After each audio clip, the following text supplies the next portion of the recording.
অধ্যক্ষ মহোদয় প্ৰথম প্ৰশ্নৰ মই উত্তৰ দিলো যে মুখ্যমন্ত্ৰীয়ে হত্যা বুলি কেনেকৈ গম পায়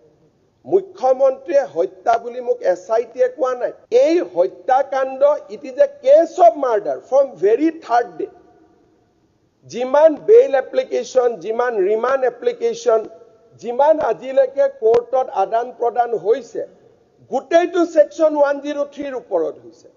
আৰু এই বিষয়টো বিৰোধী পক্ষই আজিলৈকে গম পোৱা নাই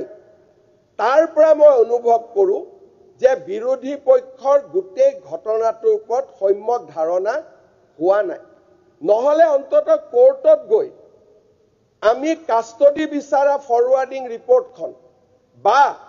কোৰ্টে কাষ্টডি গ্ৰান্ট কৰা অৰ্ডাৰৰ ফটোষ্টেট কপি সাৰ্টিফাইড কপি যি পাব্লিক ৰেকৰ্ড তাক আজি বিৰোধী পক্ষৰ হাতে হাতে থাকিব লাগিছিল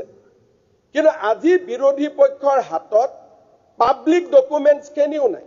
যদি বিৰোধী পক্ষৰ হাতত ডকুমেন্টছ আছে એટલે মোক কিয় খুদি আছে মুখ্যমন্ত্ৰী হত্যা বুলি কেনেকৈ গম পালে মোক কিয় খুদি আছে it is a case of murder from very first day আজিলৈকে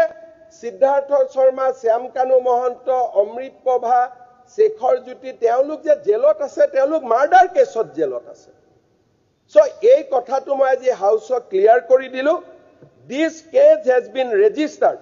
so that কোনো confusion na thake this case has been registered under section 61 section 105 section 106 and section 103 of Bharatiya Nyay Sanghita